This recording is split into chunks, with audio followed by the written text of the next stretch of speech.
Ok, shalom a todos entonces, bienvenidos. Y hoy tenemos importantísimo este tema acerca de el Mesías, ¿verdad? Y pues vamos a ver qué es lo que tenemos para esta noche.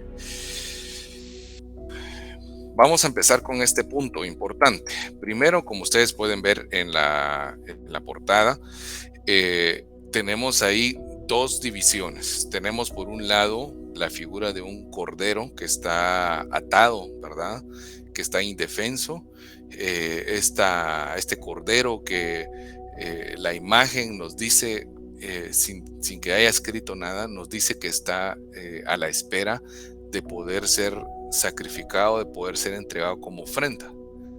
Después vemos del lado derecho la imagen de este león que es imponente, que es poderoso, que tiene una actitud de victoria y no tiene nada que ver con este cordero que está atado. Ahora, el tema de hoy es Mesías o Mashiach, que es la palabra en hebreo, Mesías, que es un Mesías sufriente y un Mesías invicto. O sea, estos dos puntos o estas dos figuras son las que aparecen en la escritura a lo largo de cada pasaje. Lo podemos encontrar en la ley de Moisés, lo podemos encontrar en los salmos y en los profetas, y esto es lo que compone el antiguo pacto, el antiguo testamento, conocido también como el Tanaj, ¿verdad? Y estas profecías nos hablan de ese verdadero ungido, ¿sí? Las profecías del Tanaj sobre el ungido, dice abajo. Y entonces ustedes pueden ver que del lado donde está el cordero, dice Mesías ben Yosef, o sea, Mesías hijo de José, y del otro lado está Mesías ben David, que es Mesías hijo de David. Ahora, ¿por qué dice por un lado Mesías hijo de José y por otro lado Mesías hijo de David? Ok, bueno, porque del lado donde dice Mesías hijo de José o de Yosef, nos está hablando de un Mesías sufriente, nos está hablando de un siervo sufriente, así como en la vida de José Atzadik, el José el justo, ¿verdad? El hijo de Jacob, también fue un siervo sufriente. Toda la vida de José tipifica lo que nuestro Mesías padeció también en su primera venida. Fue vendido por sus hermanos, fue encarcelado, fue vituperado. Prácticamente Jacob daba por muerto a Yosef, y de esta misma manera los discípulos, el pueblo de Israel daba por muerto a Yeshua. Por el otro lado vemos a Mesías, hijo de David. Este Mesías es el Mesías que esperamos en esta segunda venida, que es el Mesías invicto, es el Mesías poderoso, es el Mesías que nos habla de esta victoria, ¿sí? En esta segunda venida nosotros tendremos esta revelación y ya no le veremos como un sufriente, sino le veremos como un Mesías invicto. Entonces, antes de entrar a este tema, quisiera que viéramos este punto, el problema del hombre. Nosotros anteriormente a este tema, pues hemos venido platicando acerca de cuál es el problema del hombre, o sea, de Adán. El problema del hombre que pues lo podemos ver desde Génesis 3 en adelante, ¿verdad? Génesis 3, 16 en adelante, y vemos que el problema del hombre es una maldición, y el problema está radicado en algo importante, que es el problema espiritual. El problema espiritual nos dice que no puede ser resuelto de manera física, no puede ser resuelto de manera humana. Entonces, ¿cuál es la raíz o la esencia de este problema?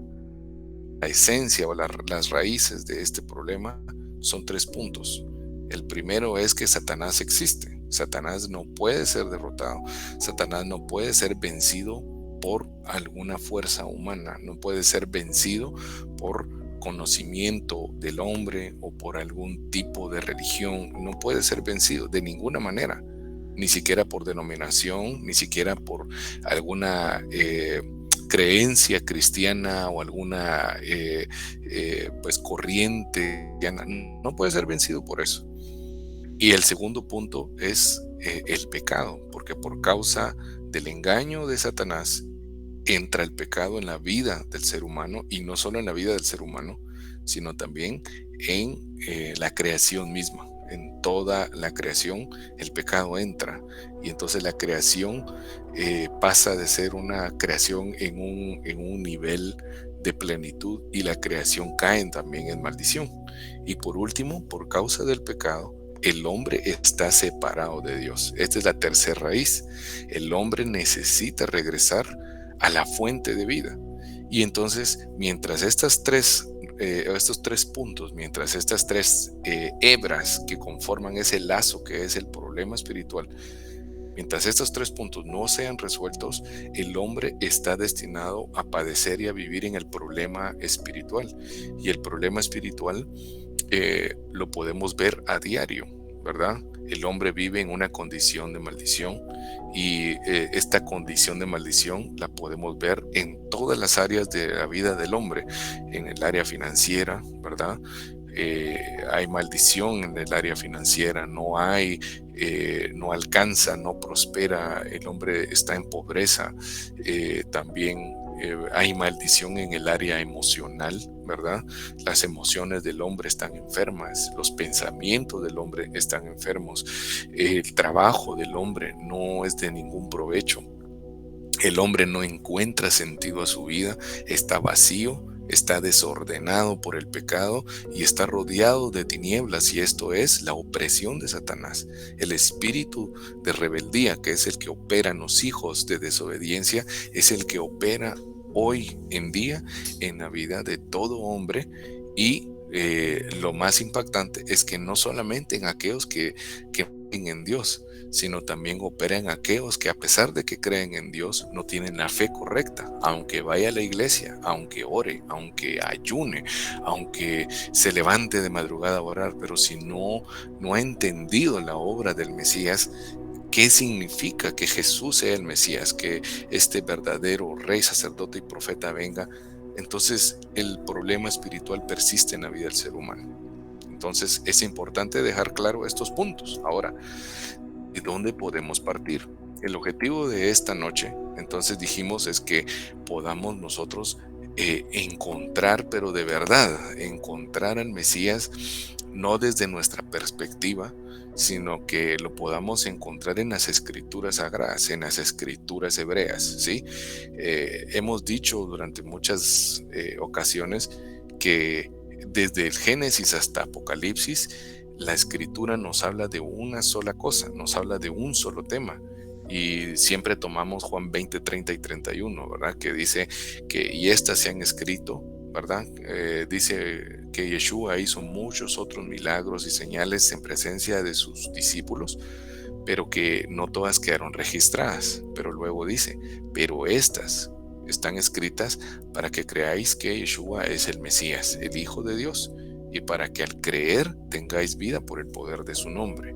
Ahora, si nosotros decimos que toda la escritura nos habla de él o nos habla del Mesías, entonces tenemos que tener fundamentos para poder decir eso, ¿verdad?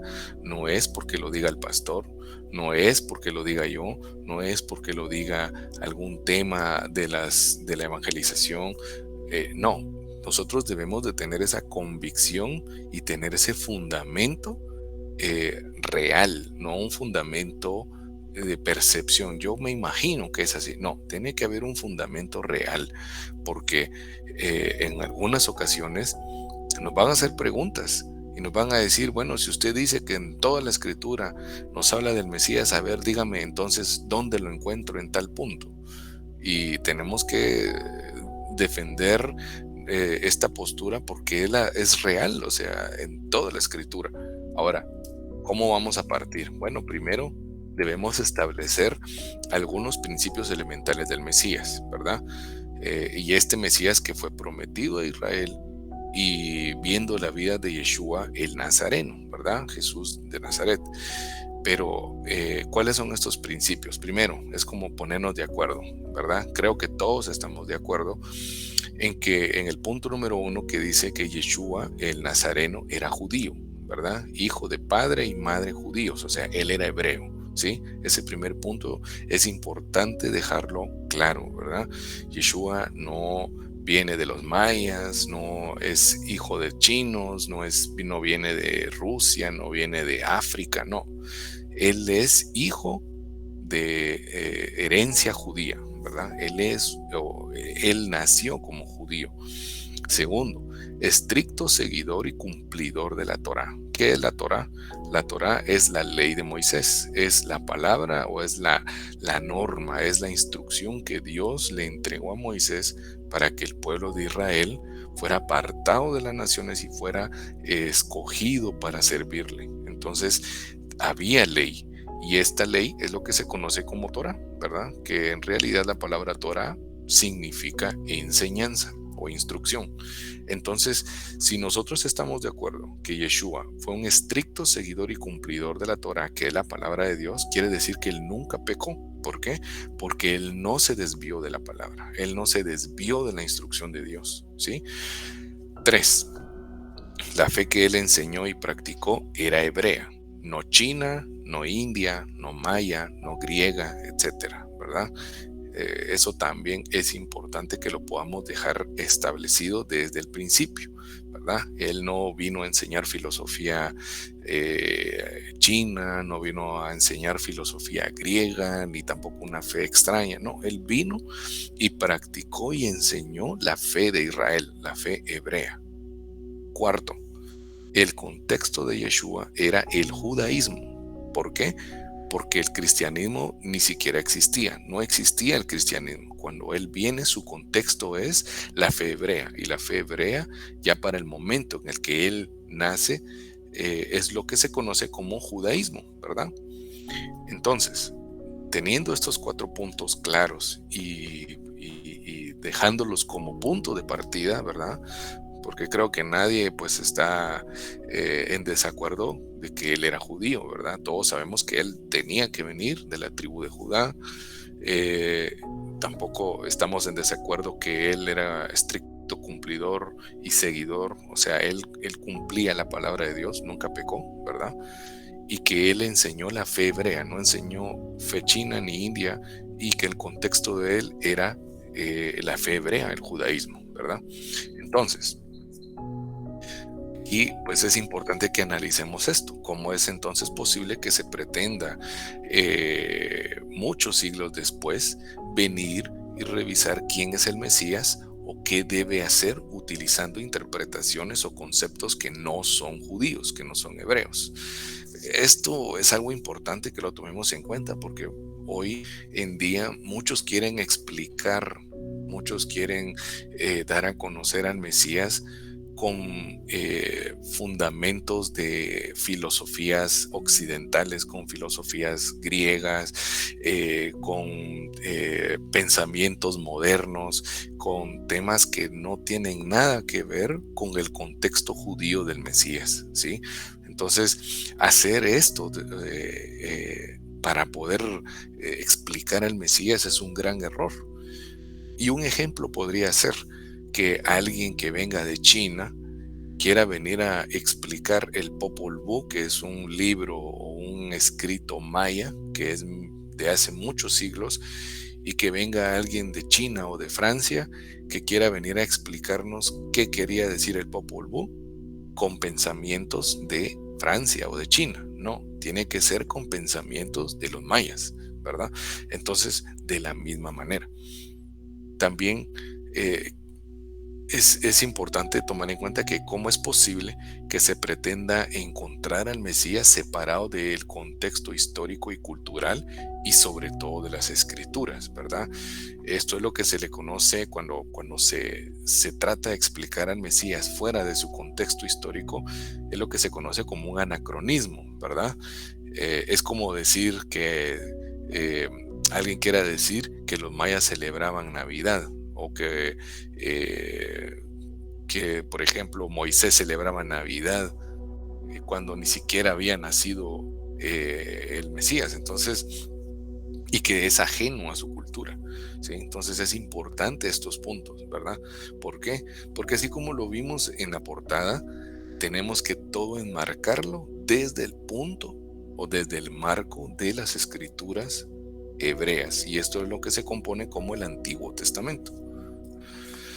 Entonces, primero podemos partir por este punto, definir qué es Mesías o Mashiach, ¿verdad? ¿Qué significa esto? La palabra Mashiach es la pronunciación en hebreo, y la palabra Mesías es la transliteración, es como se pronuncia traducido al español o fonéticamente al español, que sería Mesías.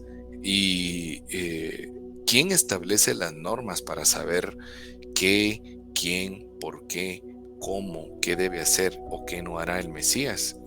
Pues el Tanaj, o sea, el Antiguo Testamento, las escrituras hebreas, ¿verdad?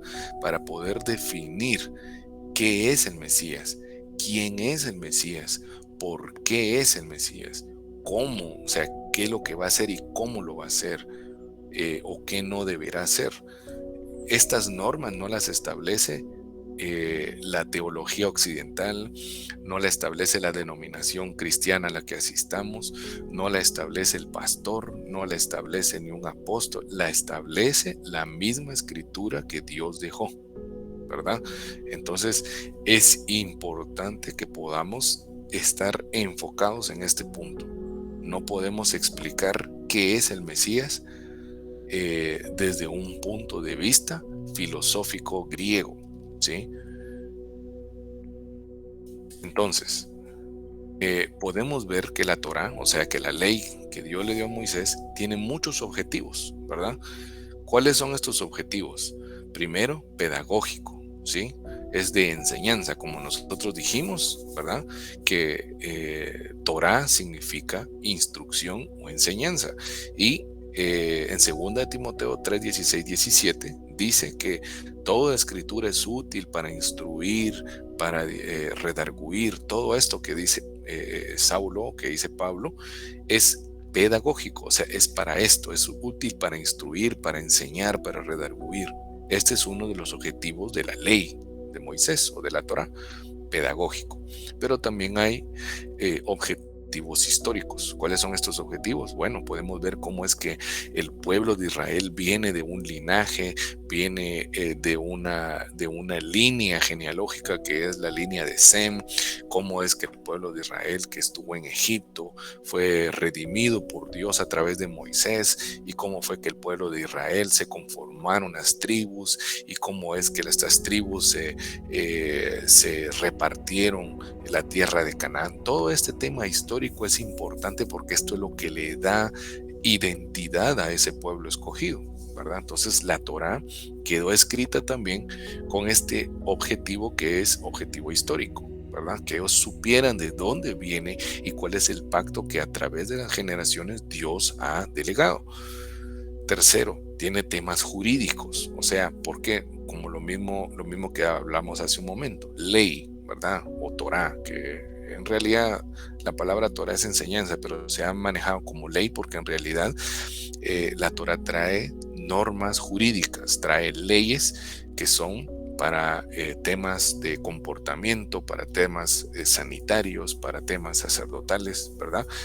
Incluso para la justicia. ¿Qué se debe hacer cuando alguien roba? ¿Qué se debe hacer cuando alguien adultera? ¿Qué se debe hacer cuando alguien maldice? Todo esto está dentro de esta ley, de este objetivo jurídico. Cuarto, principio para gobernar a Israel. O sea, tiene como objetivo dar principios para gobernar el pueblo de Israel, cómo debía gobernar, cómo se debía conducir, cómo debía conducirse el rey. ¿Sí? También tiene objetivos cúlticos, o sea, de culto. Esto en la ley se encuentra cómo es que el sacerdote debe de presentar el sacrificio o la ofrenda, cómo es que el sacerdote incluso se tiene que vestir para poder oficiar, cuáles eran las normas para servir en el santuario, que incluso este es otro objetivo, ¿verdad? ¿Cuáles son las normas para servir en el santuario? No cualquiera podía llegar y entrar al lugar santo, ni acercarse al atrio, ni presentar una ofrenda, sino que tenía que ser a través de los sacerdotes. También tiene objetivos alimenticios, ¿verdad? Ahí vienen las leyes de qué es lo que se debe comer o no para el pueblo de Israel, y objetivos sociales, cómo debe de ser la relación entre cada uno de los que conforman el pueblo de Israel. Ahora, ¿será que todos estos objetivos son importantes? Sí, muy importantes, pero hay un objetivo supremo, hay un objetivo que sobrepasa con creces todo lo que nosotros acabamos de ver. ¿Y cuál es ese objetivo supremo? Romanos 10:4 nos dice, porque el propósito de la ley, o sea, de la Torá, es el Mesías, para justicia a todo aquel que cree, ¿verdad?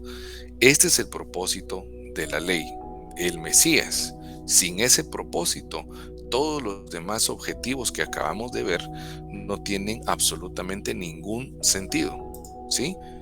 Eso es importante que podamos tomarlo en cuenta, porque si nosotros nos acercamos a, nos acercamos a la Torá, nos acercamos a la ley de Moisés, esto que habla de mucho de la creación y que con los sacrificios y todo esto, si nosotros nos acercamos a estas escrituras buscando como objetivo supremo lo que vimos anteriormente, estamos errando, porque Pablo lo fue a decir.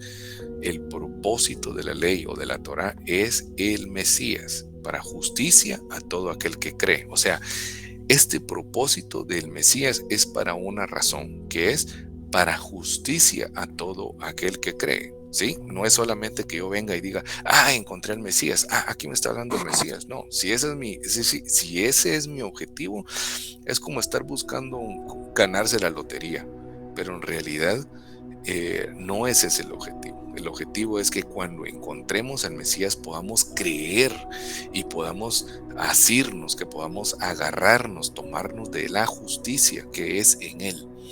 Bajo este prisma debemos leer toda la escritura, ¿verdad? O sea, Pablo está diciendo en su carta a los romanos cómo nos debemos de acercar a la Torá, ¿sí? Cómo nos debemos de acercar no solamente a la Torá, sino a los salmos y a los profetas.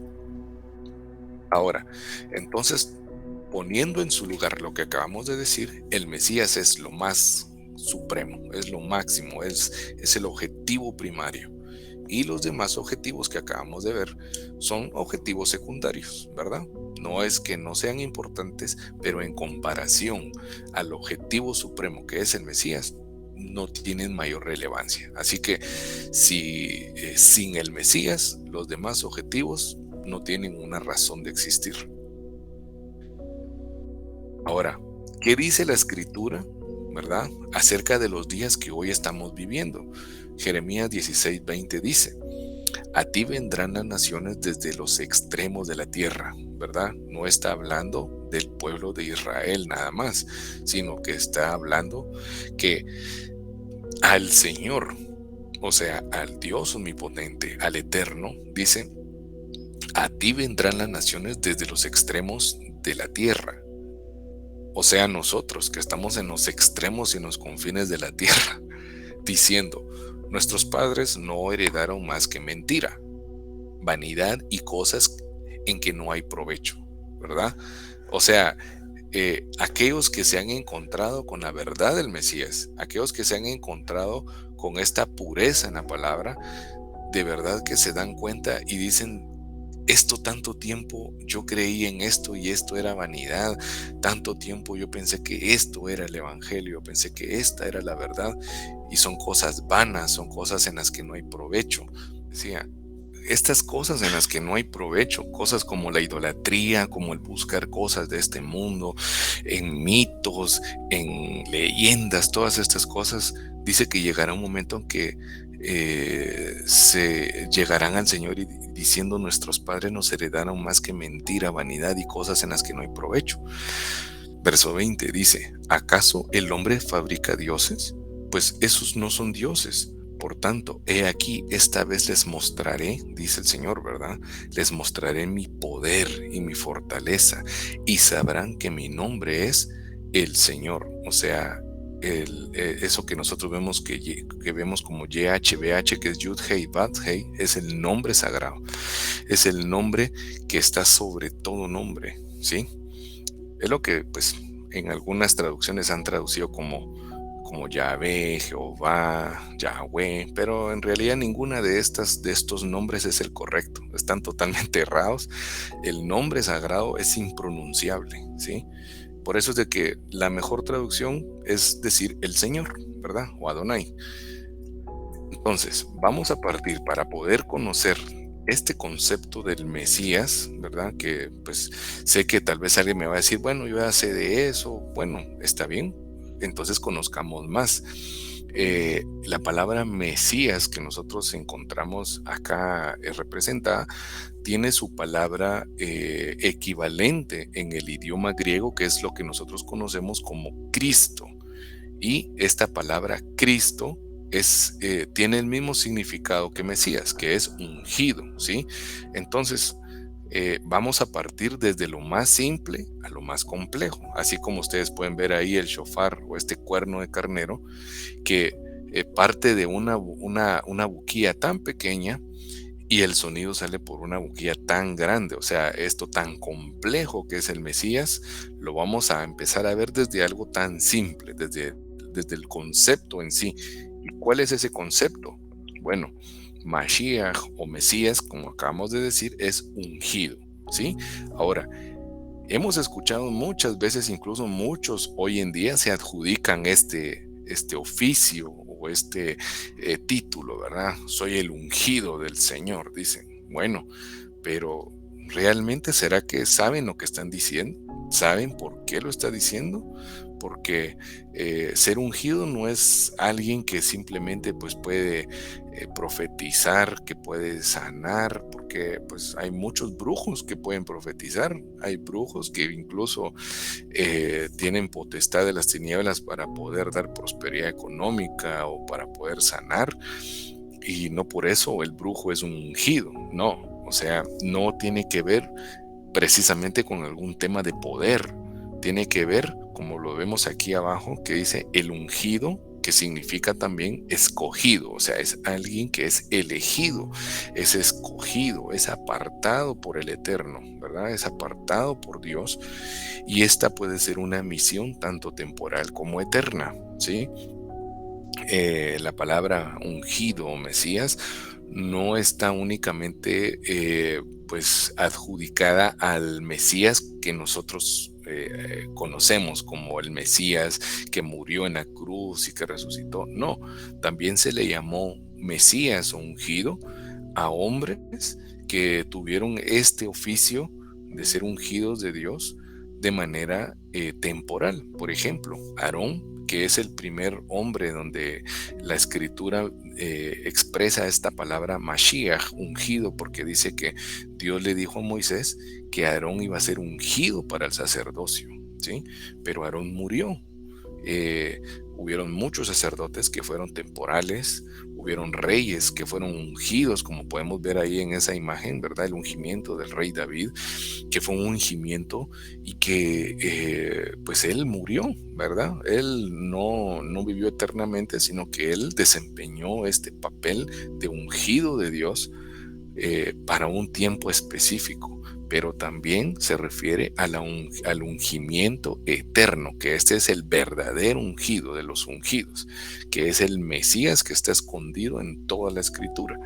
Así que cada ungido que nosotros veamos en la escritura, ya sea Aarón, el ungido, el sacerdote ungido, ya sea David, el rey ungido, o ya sea Elías, el profeta ungido, o sea, Samuel, el profeta ungido, todos estos, aunque fueron ungidos temporales, nos apuntan al verdadero ungido que es eterno, ¿sí? Así que, sea temporal o permanente, para un judío, para un hebreo, se esperaba que si había un ungido, este ungido introdujera un bien a favor del pueblo, ¿sí? ¿Por qué? Porque no era un ungido o no era alguien que era elegido por un hombre, aunque sí era un hombre el que derramaba el ungimiento, tal como lo podemos ver en la figura, pero quien elegía, quien escogía a esta persona para ser ungida era Dios. Entonces, si Dios delegaba un ungido es porque iba a introducir un bien a favor pueblo o del pueblo. Es decir, se aguardaba la esperanza que habrían cambios en el mundo con la aparición del ungido del Eterno, ¿sí? Tanto nacional, o sea, Israel, como a nivel mundial, las naciones. Aquí ya estamos hablando del ungido de los ungidos, o sea, la esperanza que se aguardaba, la gente que estaba esperando en Israel que apareciera este Mashiach, este Mesías del cual se habla en toda la escritura, es porque tenían claro algo. Cuando venga este ungido, va a haber un cambio tanto nacional porque impacta, porque hay promesas para el pueblo de Israel específicamente, lo que va a hacer este ungido a favor del pueblo de Israel, pero también no se queda solo ahí, sino que este ungido iba a trascender al pueblo de Israel y iba a llevar un bien a nivel mundial, o sea, iba a impactar a las naciones.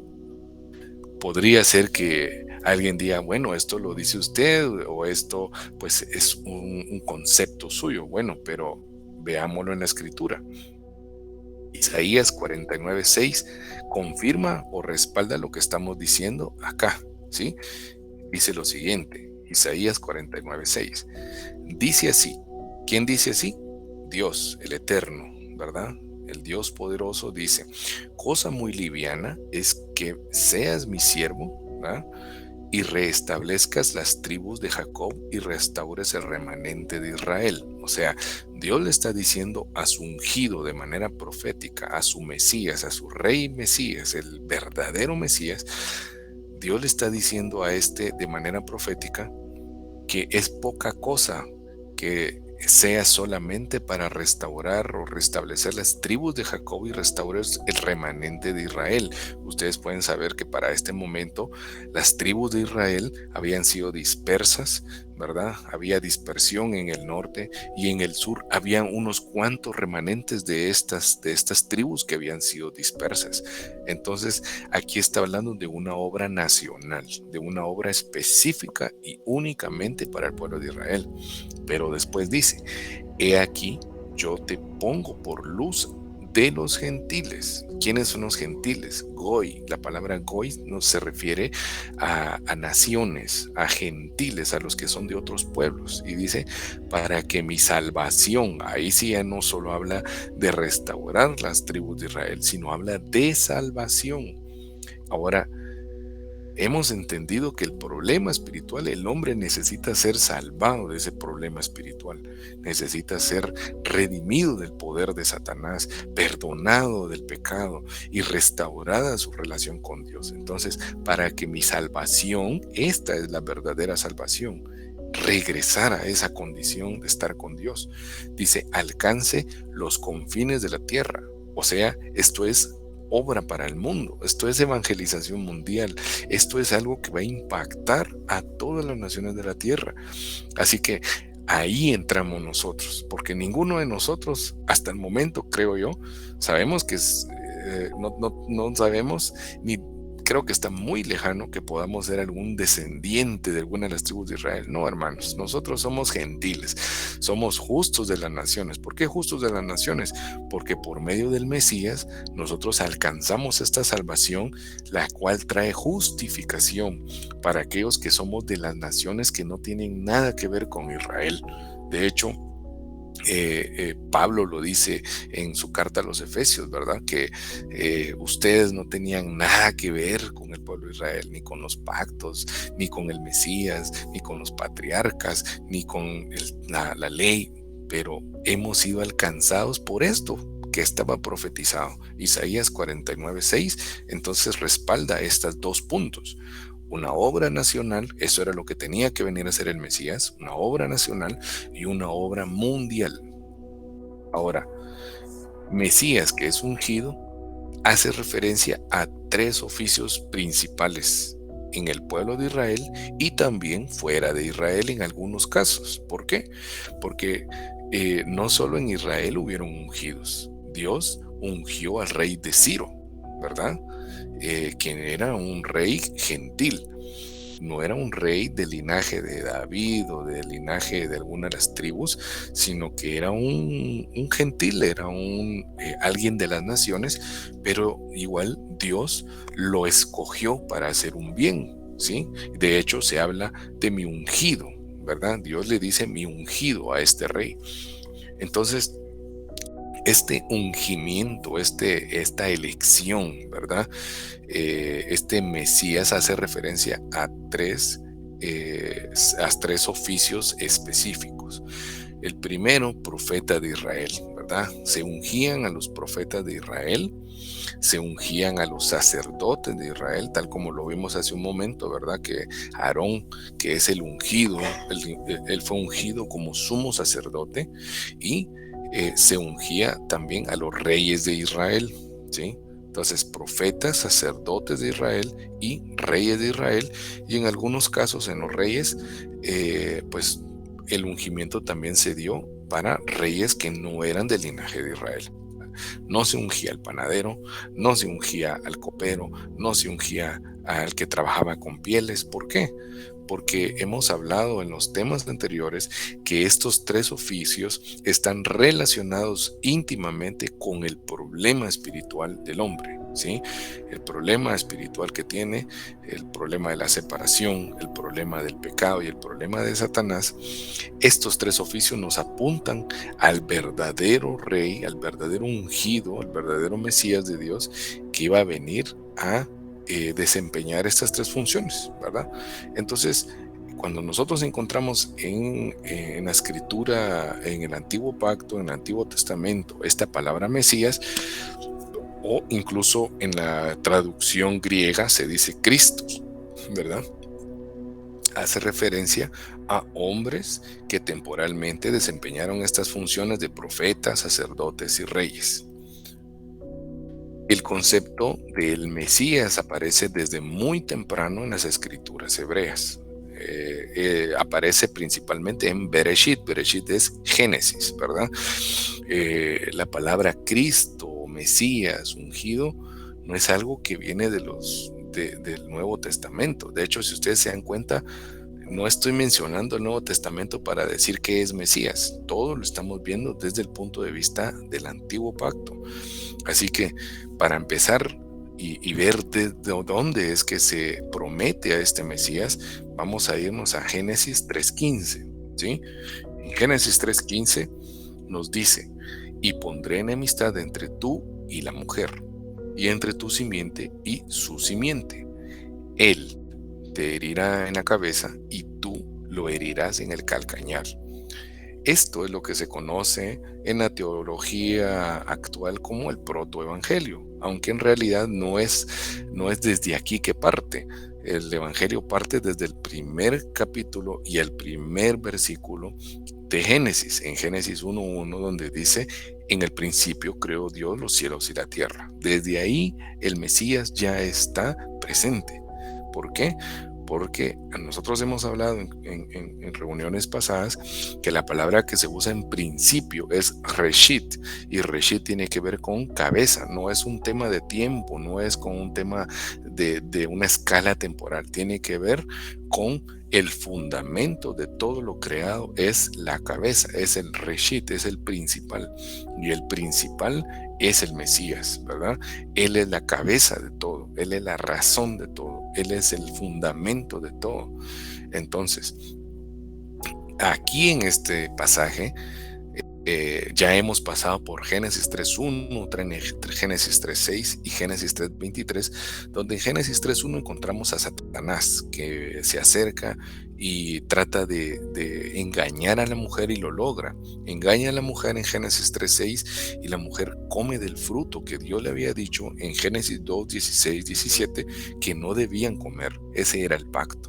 Pero la mujer es engañada por sus sentidos y Satanás persuade a la mujer a través de estos, ¿verdad? De sus sentidos.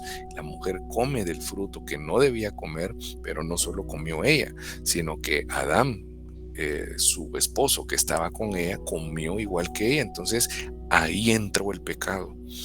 Y por causa del pecado en Génesis 3.23 Dios dice fuera del Edén.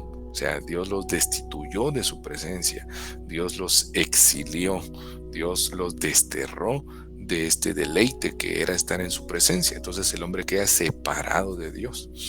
Después de este acontecimiento, y después de que Dios pregunta, ¿qué hiciste al hombre? Y el hombre le dice, fue la mujer. Y la mujer dice, fue la serpiente. Entonces Dios le dice a la serpiente esta promesa, ¿verdad? Después de que le dictamina que se va a arrastrar en la tierra y que va a comer polvo, le dice, y pondré enemistad entre tú y la mujer, entre tu simiente y su simiente. Él te herirá la cabeza y tú herirás su carcañal. Aquí está hablando de una simiente, está hablando de alguien que va a venir y le va a aplastar la cabeza a Satanás. Ahora, hay un canto por ahí que dice para machacarle la cabeza al diablo. En realidad, nosotros no somos quienes le machacamos la cabeza al diablo. Nosotros no tenemos el poder para poderlo hacer. Es que nosotros no somos los que vamos a vencer, vamos a aplastar la cabeza a Satanás. No, es que estaba profetizado que iba a ser solo uno el que lo iba a hacer. Y ese es el Mesías. Él es el que tenía delegada esta misión de derrotar a Satanás, de aplastar la cabeza de Satanás, pero también estaba escrito que iba a sufrir. Entonces aquí tenemos un Mesías, ¿verdad? Recordando otra vez el tema que vimos al principio, que es Mesías invicto porque iba a vencer a Satanás, pero también un Mesías sufriente. ¿Por qué? Porque iba a padecer el dolor, iba a padecer la muerte, donde dice, y tú le herirás en el calcañar, ¿sí? Lo podemos ver con un poco más de énfasis. Él te herirá en la cabeza y tú lo herirás en el calcañar. Pero ¿de quién está hablando? Es vencedor, pero también es sufriente, ¿verdad? Que es lo que acabamos de explicar. Esto se refiere a niveles que solamente el Mesías podrá cumplir, ¿verdad? Vuelvo a decir, no somos nosotros, no es mi religión, no es mi denominación, no es mi don espiritual, no es la profecía que yo hablo, no son las lenguas, no es mi ayuno, no es mi lectura de la escritura, no es mi iglesia, no. Esto habla de únicamente uno que tenía que venir de la simiente de la mujer, y se refiere a que iba a desarrollar esto a niveles que ni podemos nosotros entender. Son niveles que solamente el Mesías podrá cumplir, ¿verdad? ¿Por qué? Porque Satanás es un ser espiritual. El pecado es una realidad tanto física, pero también espiritual. Y la separación, ¿cómo podía ser? ¿Cómo puedo hacer yo? Yo no puedo hacer nada para agarrar a alguien y decirle, vení, te voy a llevar con Dios o te voy a unir con Dios. No se puede, es imposible. Esto es algo que solo en los niveles más altos se puede lograr, y para esto estaba profetizado el Mesías. Viendo esto, ¿verdad? Que viene de la simiente de la mujer, entonces tenemos que tener esta conclusión. El Mesías no puede ser un ángel venido del cielo, ¿sí? Desde este momento tenemos que tener claro eso. El Mesías no puede ser un ángel que ha venido del cielo. De hecho, en la carta a los Hebreos dice, ¿a cuál de los ángeles dijo Dios? Mi hijo eres tú. O sea, a ninguno, obviamente, a ninguno de los ángeles. O sea, no puede ser un ángel. El Mesías debe ser nacido de una mujer, es decir, es un ser humano por padre y madre. Y vamos a ver esto de por padre y madre. O sea, no podemos esperar una cosa rara diferente a un ser humano. O sea, el Mesías no es un ser extraño, no es un extraterrestre, no es un ángel que vino y se disfrazó de humano. No, no, no, no, no. Hermanos, esto es lo que ha llevado a tanta confusión con este concepto de Mesías. Y desde el principio Génesis lo establece, o sea, desde entrada Génesis nos lo está diciendo acá. Pondré enemistad entre tu simiente y la simiente de la mujer, o sea, entre tu simiente y su simiente. O sea, tiene que venir de la simiente de la mujer.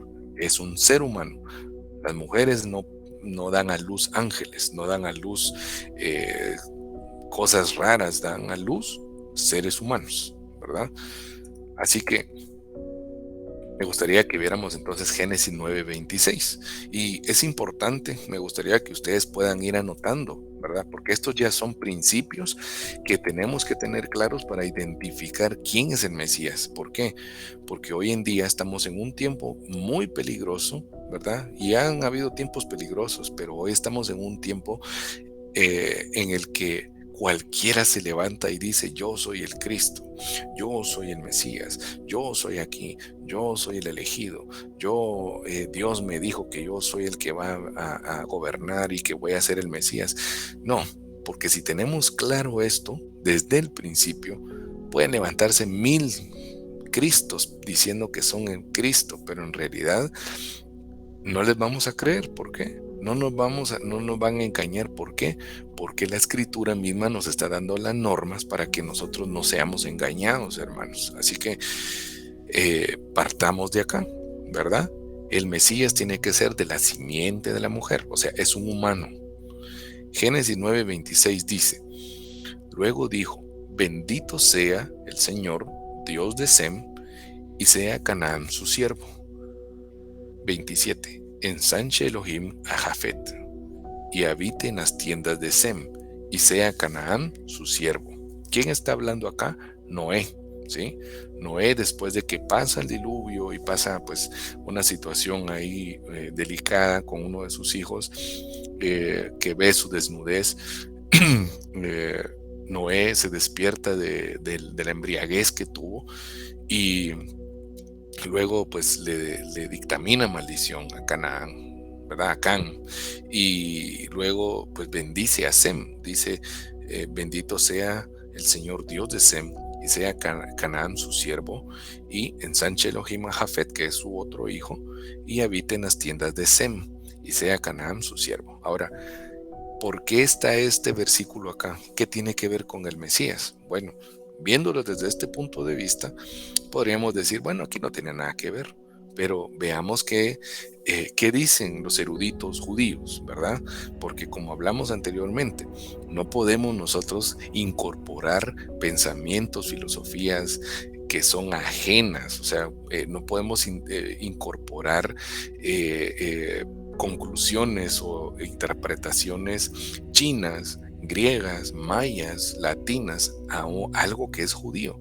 Rashi es un erudito judío que es muy, muy conocido y es muy respetado, que estuvo hace muchos siglos, y escribió respecto a este pasaje, interpretando esto: bendito sea el eterno Dios de Shem, o sea, de Sem, quien en los días venideros cumplirá su promesa a los descendientes de Sem de darles la tierra de Canaán, y que Canaán les pague tributo. ¿Sí?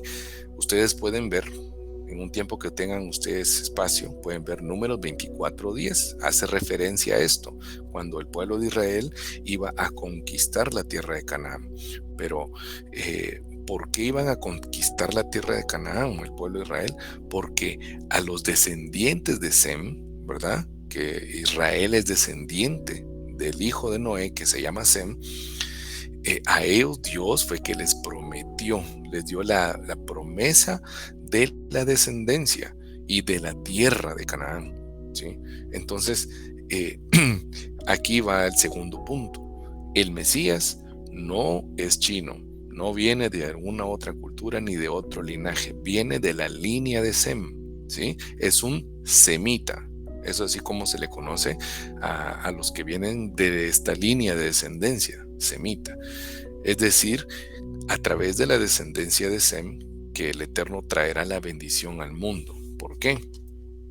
Porque aquí dice: bendito sea el Dios de Sem, y sea Canaán su siervo. Y después dice: ensanche Elohim a Jafet, y habite en las tiendas de Sem. O sea, Sem era el delegado para llevar a las naciones, era el delegado para traer a sus otros dos hermanos a la fe, para traer a sus dos hermanos a instruirlos, a adorar al Altísimo, ¿sí?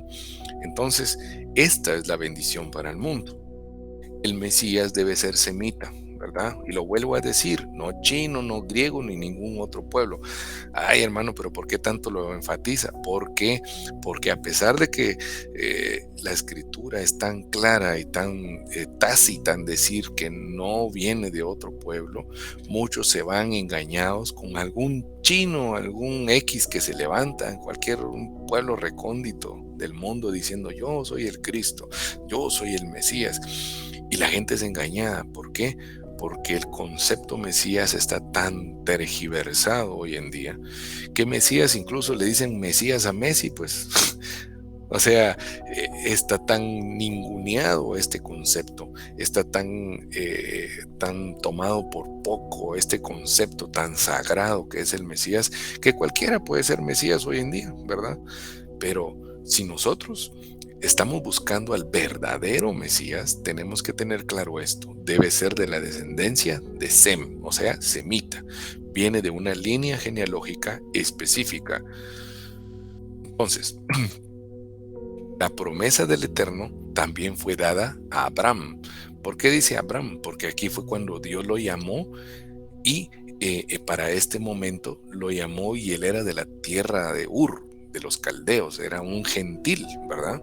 Entonces Abraham es llamado por Dios y este Abraham es descendiente de Sem, ¿verdad? Vamos viendo cómo entonces esta promesa de la simiente de la mujer, esta promesa de Sem, esta promesa va trascendiendo y va pasando de generación a generación, ¿verdad?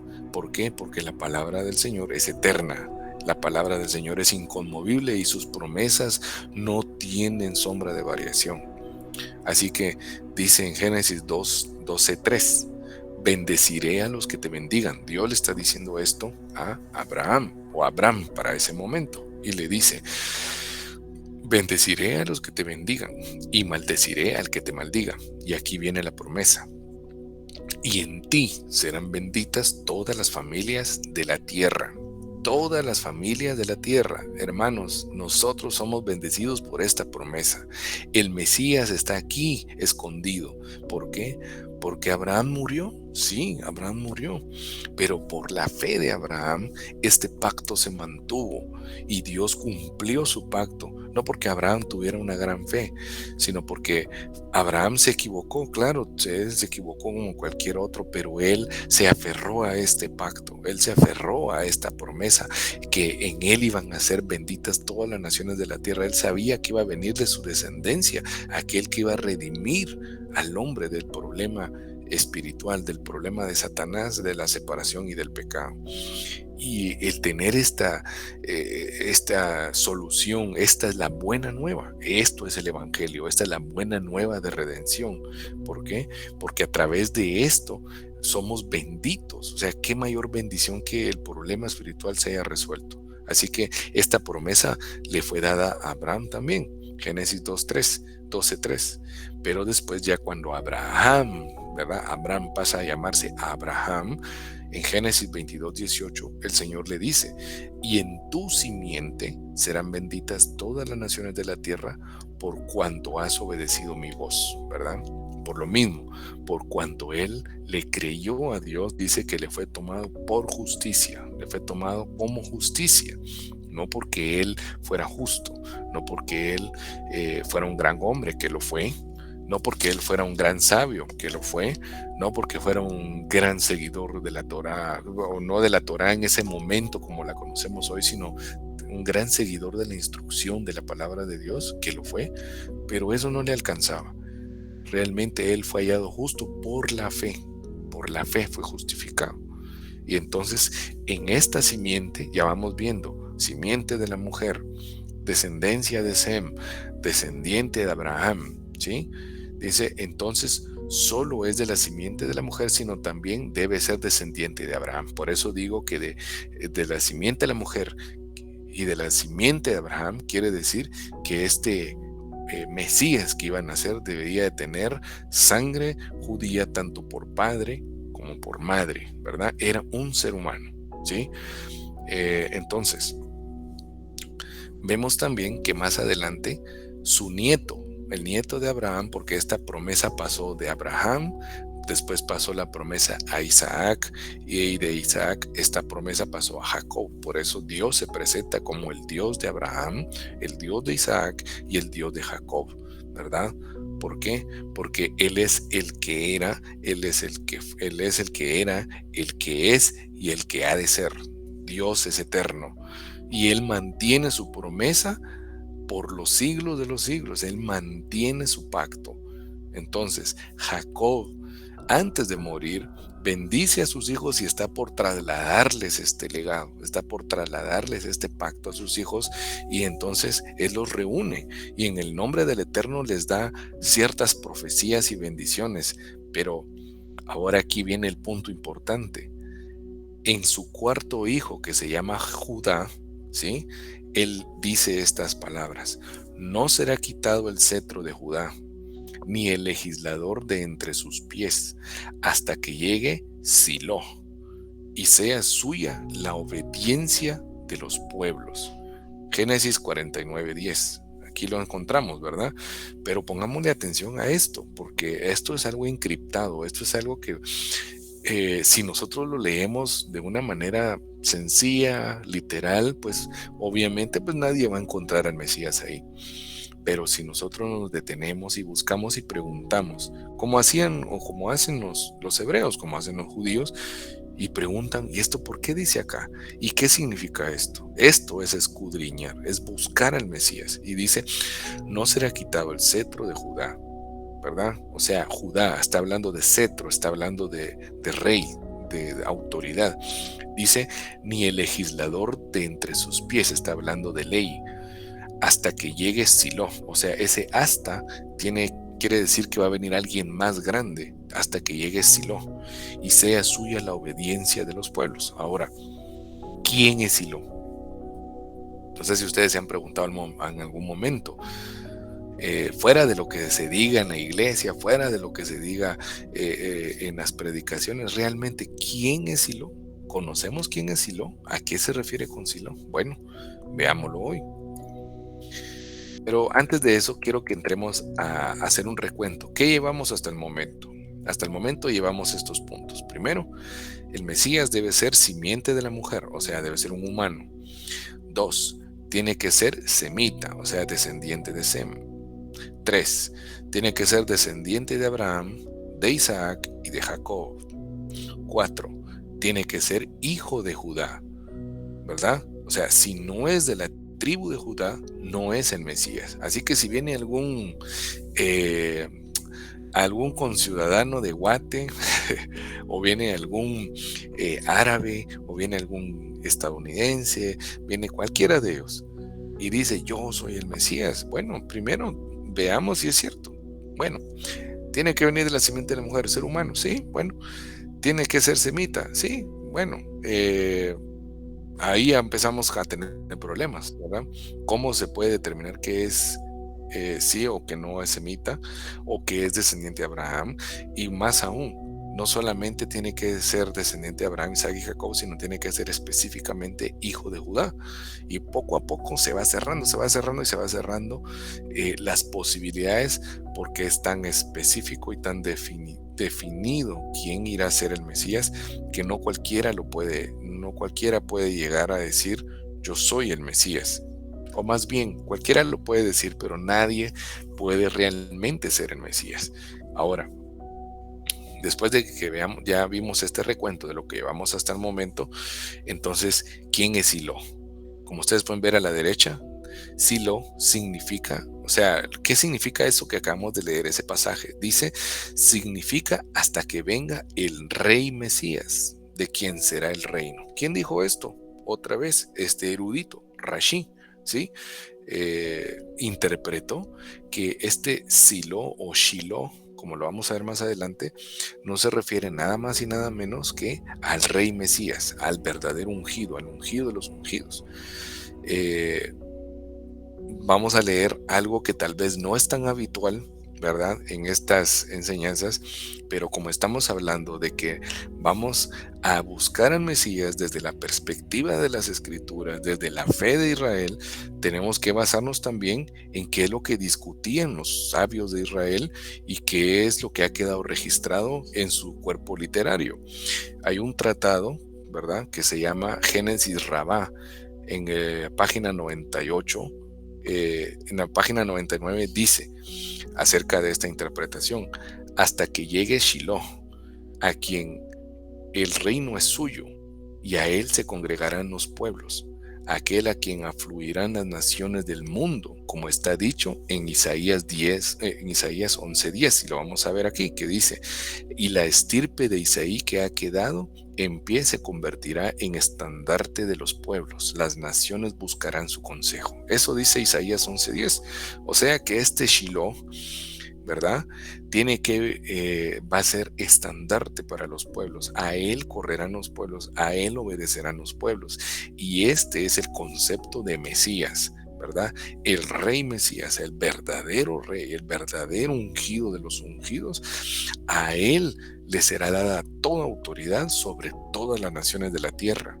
Y no solo para gobernarlos, sino también para su consejo, o sea, su instrucción, su sabiduría. Esto no lo está diciendo ningún libro cristiano. Esto no lo está diciendo, no lo estamos viendo desde el Nuevo Testamento. No estamos buscando fuentes cristianas. No, estamos viendo fuentes judías. Y, y muchos dicen, es que los judíos no creen en el Mesías. Es un error. Es un error porque el Mesías es la parte fundamental de la fe de los judíos, ¿sí? La diferencia es que ellos no creen que el Mesías que nosotros seguimos, que es Yeshua, ellos no creen que él sea el Mesías. ¿Por qué? Porque esto es algo que Dios también ha permitido que haya un velo, pero no en todos, hay muchos, y ustedes se podrían asombrar de la cantidad de judíos que en secreto, que en silencio, han creído que Yeshua es el Mesías, ¿sí? Entonces, este punto de Shiloh, ¿quién es este Shiloh? ¿De quién está hablando esta profecía? Fue tratado en esta discusión, ¿verdad? De este cuerpo literario. Ahora, también podemos ver otra fuente judía, y esta es el Targum. ¿Qué son los Targum? El Targum es como decir las traducciones en nuestras Biblias cristianas, ¿verdad? En nuestras Biblias que hoy tenemos pues al alcance, hay traducción al griego, hay traducción al inglés, hay traducción al chino. Bueno, el Targum es la traducción del hebreo al arameo, ¿sí? ¿Por qué es importante conocer esto? Porque ustedes pueden ver en las crónicas, en los libros de reyes, que el pueblo de Israel, que antes era un solo pueblo, era un solo reino conformado por 12 tribus, el pueblo de Israel fue dividido en dos reinos: el reino del norte, que era llamado Casa de Israel, y el reino del sur, que era llamado Casa de Judá, ¿sí? Entonces, ¿qué ocurrió? Que cuando se dividen estas tribus y quedan en dos reinos, el reino del norte es conquistado por el reino de Asiria y es llevado al norte y es dispersado por muchas naciones, las 10 tribus, y las tribus que se quedaron en el sur son conquistadas por el reino de Babilonia, ¿sí? Y son exiliados de Judá y son llevados a Babilonia. ¿Cuál era el idioma que se hablaba en Babilonia? Era el arameo. Entonces, como pasaron muchos años, el idioma hebreo, el idioma original de estos pueblos, se fue perdiendo. Entonces hubo una gran necesidad que, estando ellos en el exilio, cuando ellos querían leer o escuchar la palabra del Señor, ya las generaciones que estaban ahí no podían entender porque el idioma hebreo ya no se estaba perdiendo y la mayoría hablaban arameo. Entonces, ¿qué fue lo que ocurrió? Vinieron estos rollos que lo que hicieron fue que tradujeron la ley de Moisés, la tradujeron a el arameo, y esto es lo que se conoce como Targum, que quiere decir traducción, así es sencillo. Entonces, aquí es como decir la traducción Reina Valera, va, aquí dice Targum Jonathan, ¿verdad? Que es la traducción al arameo. ¿Y qué es lo importante acá? que las traducciones o los Targum no solamente traducían, sino que también daban interpretación, hacían una interpretación. ¿Por qué? Porque cuando ellos hacían la traducción necesitaban dar a entender al pueblo qué significaba. Entonces ellos se basaban en la tradición y en los conocimientos, en las enseñanzas de los sabios de Israel que fueron transmitidas de generación en generación, y esto fue lo que ayudó a que la gente pudiera entender mejor la escritura. Así que el Targum es otra fuente judía muy fiable para poder entender este versículo. Y dice, miren lo que dice el Targum de Jonatán, que es la traducción aramea. Dice, qué hermoso es el rey, el Meshija. O sea, Meshija es como se dice en arameo, ¿verdad? Que es el Mesías. Qué hermoso es el rey, el Mesías, que se levantará de la casa de Judá, ha ceñido sus lomos y descendido y dispuesto la batalla contra sus adversarios. Esto es lo que se interpreta ya con una traducción, por decirlo así, como una traducción dinámica de Génesis 49:10. Así que los judíos entendieron, los hebreos entendieron que aquí no se estaba refiriendo a un rey extraño que iba a venir a gobernar, no, está refiriéndose a ese rey prometido que Dios había profetizado desde Génesis, desde Sem, desde Abraham, desde Isaac, desde Jacob, ¿sí? Y aquí pues está la explicación de qué es el Targum, ¿verdad? Que son las traducciones del hebreo al arameo y cuya enseñanza viene dada por los ancianos de Israel. Ahora, pueden ustedes decir, hermano, ¿y usted de dónde está sacando esto? Bueno, aquí está en la historia que quedó registrada en Nehemías. Dice, en Nehemías 8:7 al 8 dice, y los levitas, Jesúa, Bani, Serebías, Jamim, Acub, Sebatai, Jodías, Maasías, Kelita, Azarías, Josabed, Hanam, Pelaía, hacían entender al pueblo la ley, y el pueblo permanecía atento en su lugar. Verso 8. Y leían en el rollo de la ley de Dios, o sea, la Torá, la ley de Moisés, y dice, explicando y aclarando el sentido. O sea, esto es, en pocas palabras, traducían, ¿verdad?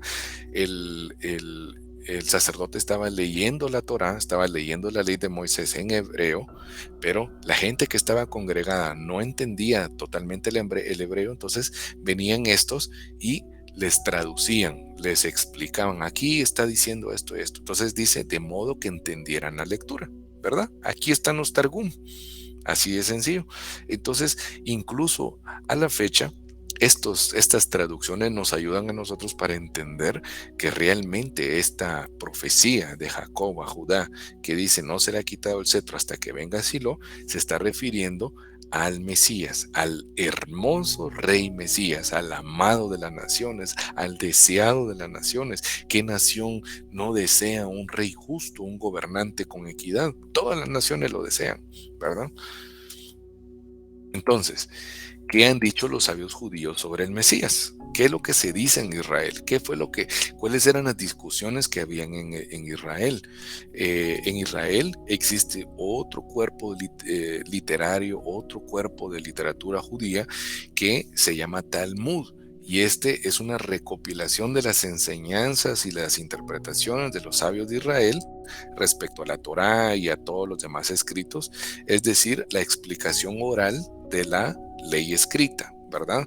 O sea, hay muchas partes en la ley de Moisés que ustedes pueden leer, pero no dice, por ejemplo, no dice cómo tienen que matar a los animales, cómo tienen que sacrificarlos, solo dice presentarás holocausto, no dice cómo, por ejemplo, dice harán flecos en sus vestiduras, pero no dice cómo. Bueno, todo esto Dios también entregó una explicación oral a los sabios de Israel, y por eso es de que el pueblo leía la ley, pero también se abocaba a los sabios de Israel, que eran los jueces, y estos eran los que dictaminaban cómo debían de interpretar la ley.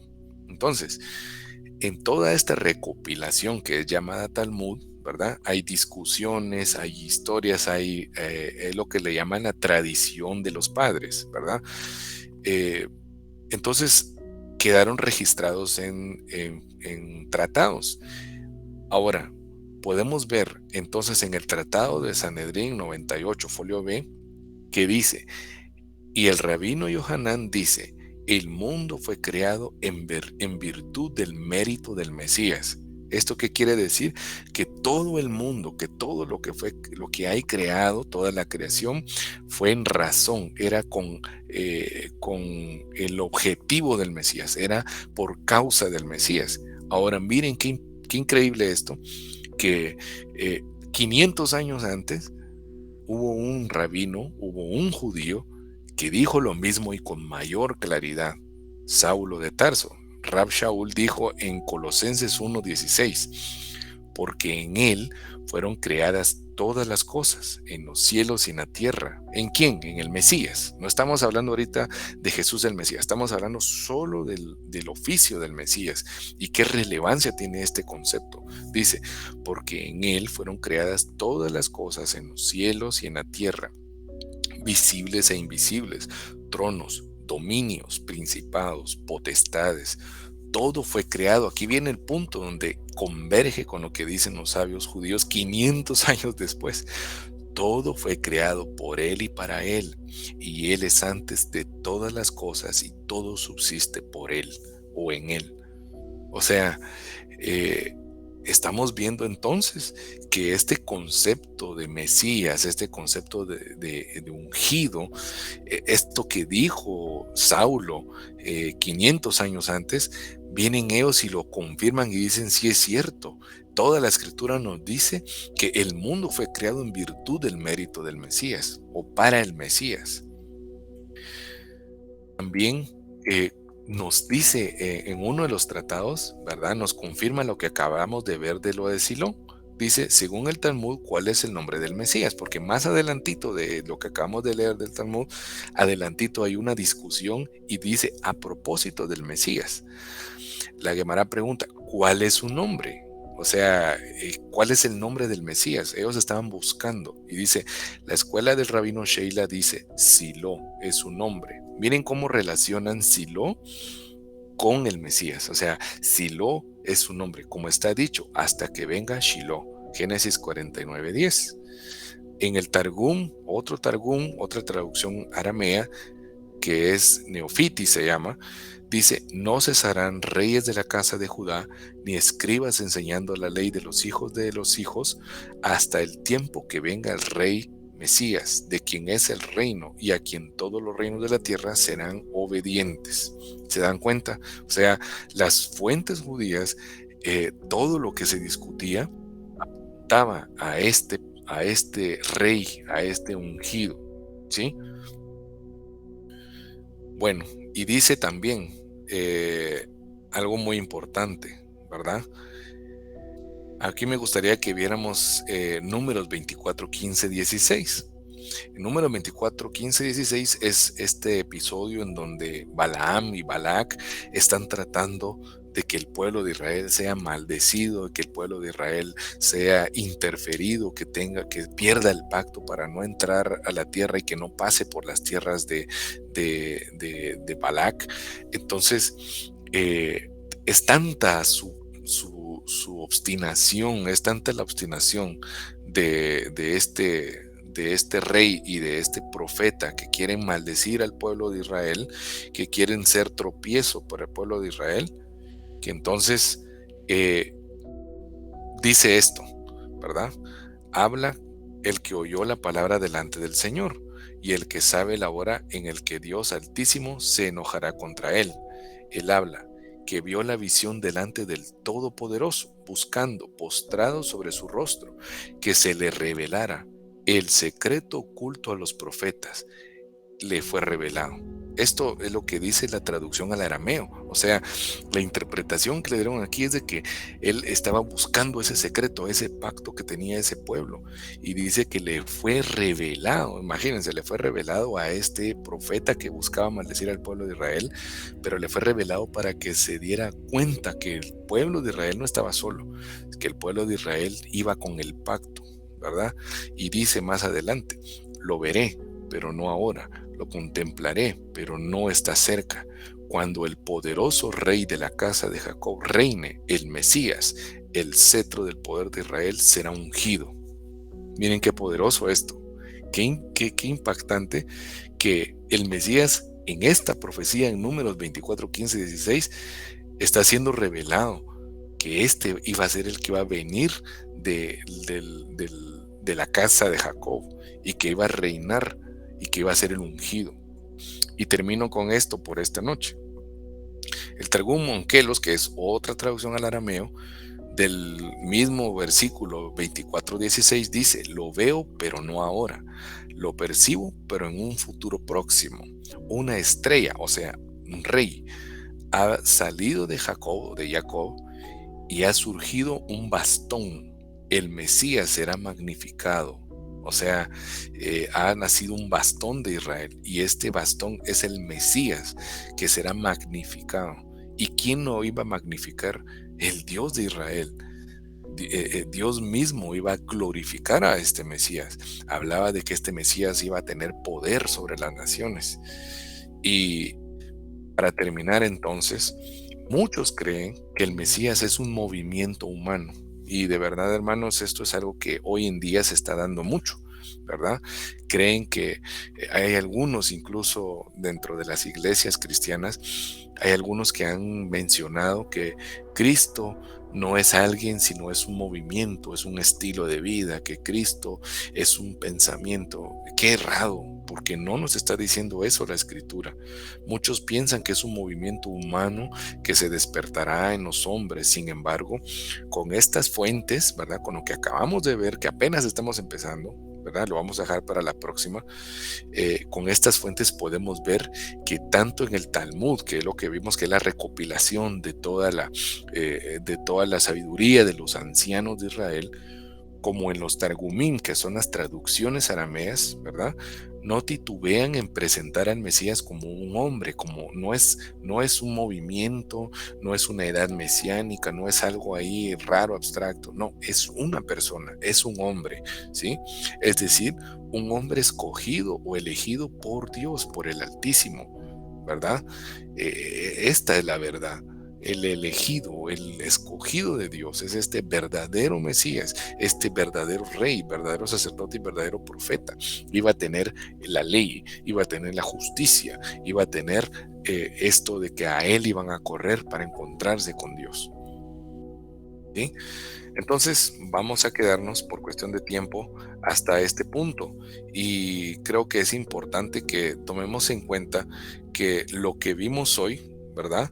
Que lo que vimos hoy no, no es tanto para obtener más conocimiento en sí, sino es para que nosotros tengamos confianza que lo que nosotros vemos en la escritura, y encontremos y decimos: no, aquí está hablando del Mesías, tengamos la confianza de creer que el Mesías está escondido en cada palabra. Los hebreos lo buscaban, los judíos lo buscaron, los ancianos de Israel indagaban en esto, y vemos cómo Pablo incluso llega a esta conclusión de que toda la ley, ¿verdad? El propósito de la ley era llevarnos al Mesías.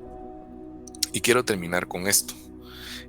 Hay una anécdota judía que dice que había un hombre que vivía cerca del palacio del rey, y su casa colindaba con uno de los muros que daban al patio donde el rey de la nación, del rey de Israel, dice que salía a caminar y a pasear y a reflexionar. Y entonces este hombre que vivía a la par del palacio, dice que allí en ese muro había un pequeño agujero que él dice que lograba ver cuando el rey salía. Era tanto que quería ver a su rey, amaba tanto a su rey, admiraba tanto a su rey, que cuando el rey salía, dice que él se iba a poner al agujero para ver cuando el único segundo donde el rey pasaba por ese agujero y volvía a pasar, eso a él le daba un aliciente. Era como que: ay, ahí está mi rey, ay, ahí está mi señor. Pero dice que un soldado lo vio, ¿verdad? Un soldado que cuidaba las murallas lo vio y le dijo: ¿tú quieres ver al rey? Sí, aquí lo veo. Entonces dice que este soldado le dijo, ¿por qué no mejor? Hay un camino mejor. Si tú quieres, es mejor estar con el rey que solo verlo de lejos. ¿Por qué no vas y te presentas para ser soldado de la guardia del rey? Así no solo lo podrás ver, sino podrás estar con él. Y él fue, se presentó y entonces fue aceptado. Y ahora no solamente lo veía en un huequito, sino ahora estaba en la presencia del rey. Esto es la Torá. La Torá es la que nos apunta y nos dice, no veas por acá, apunta al verdadero rey, no está apuntando a que entendamos y por qué la ley y que no sé qué. No, busquemos al Mesías. Y este es el objetivo. Y Pablo lo dijo muy bien. Así que la ley de Moisés, la Torá, que es lo que hemos visto hasta el momento, nos tiene que apuntar y llevar a ese rey Mesías, a ese ungido que fue prometido, ¿verdad? Así que hasta aquí este tema. Shalom.